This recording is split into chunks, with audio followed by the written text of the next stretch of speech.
Nerina, futures closeouts this afternoon. What sort of action have we seen in the run-up to this closeout? Stephen, very little. It's actually one of the quietest futures closeouts that I've seen in many, many years. I think there was more happening on the market yesterday than there is happening today.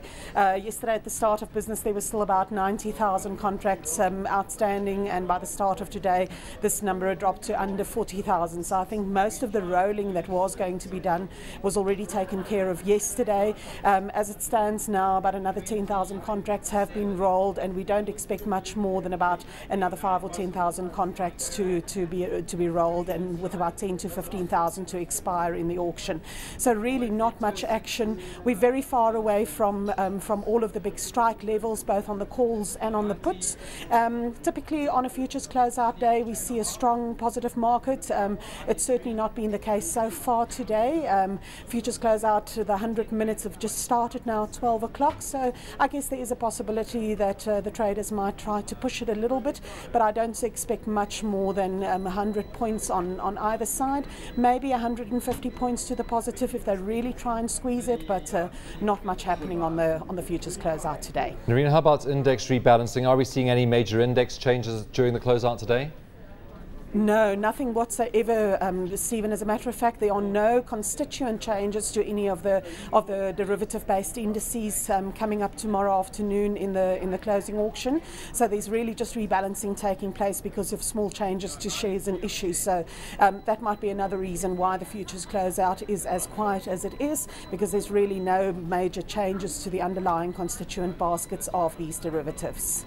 Of course, not much happening on the equity front either, but on the currency front there seems to be quite a lot of action. Of course, we had the Bank of Japan yesterday intervening in the currency markets to try and weaken that yen, and really talk of a number of central banks trying to do similar things or planning to do similar things.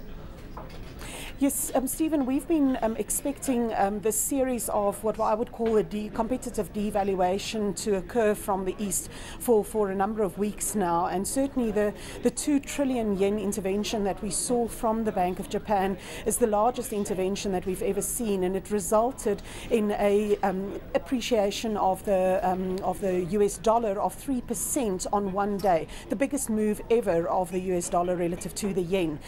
So that obviously was quite a sharp move. We've seen some consolidation from that level, and I think the market is beginning to question whether the Bank of Japan on its own can actually cause this sort of intervention and maintain it at these levels.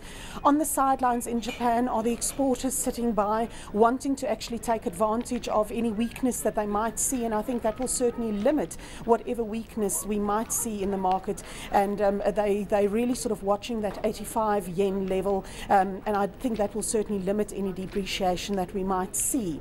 At the same time, we also found that the Chinese yuan has certainly settled at a new sort of trading range level, and I think it does show that the Bank of China has adhered to some of the pressure that has been put on the central bank there to allow that currency to appreciate gradually. They've been doing it every couple of months to allow some of the tension to be released in the system there, and we've seen some of that happening in the Chinese market over the last day or two.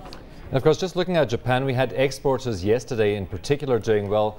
Japanese markets up quite strongly. Companies like Toyota and Sony. So this obviously does have implications for the equity markets as well. It certainly does, because I think that not only do these exporters export to consumers in European and American markets, but many of the American companies have also exported, if I can call it that, the production capacity to the East. So it certainly has quite a significant influence on US and European companies as well. And I think that's where the interesting dynamics come in when we see big moves in the currencies like this, because it's not just on the currency move of that one day that influences, but it's about the subsequent days and where the new levels where these currencies would settle that really influence the corporate performance over the longer term.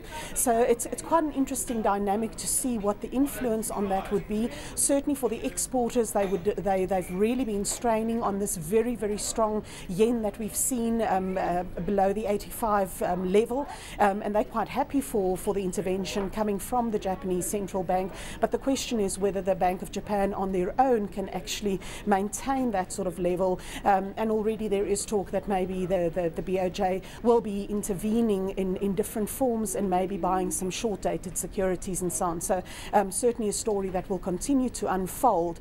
And I think where it really just leaves the rest of the market is that you will find that the countries with the large reserves and the capacity to take part in this game of competitive devaluation, they will be in a position to try and protect themselves from significant swings in their currencies.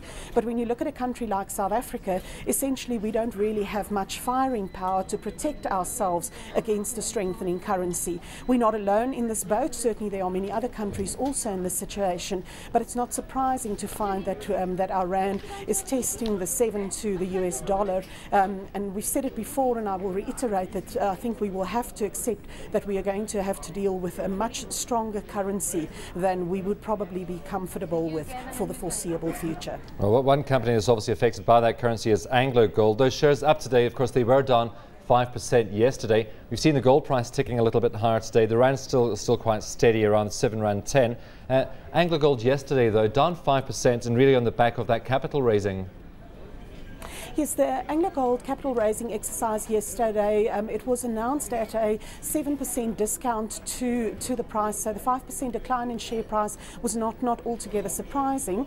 The capital raising exercise is specifically to clear out the hedge book, but it's not only just for that. AngloGold for a number of years now, with this hedge book being hanging over its head, have really been at a competitive disadvantage to its peers, both locally and with the likes of Goldfields and also its North American counterparts, where it's really not been able to take advantage of growth opportunities and investment opportunities. So, you know, it's probably going to be in the order of about 2.5 billion that would be needed to actually clear this hedge book. The capital raising exercise will give them not all of that money. The balance probably will come from an accelerated delivery mechanism where they will be delivering faster into that hedge than is required, and even buying spot at the market. This is going to come at a very expensive price, so be aware that the income statement for AngloGold will look absolutely shocking for the next 6 months.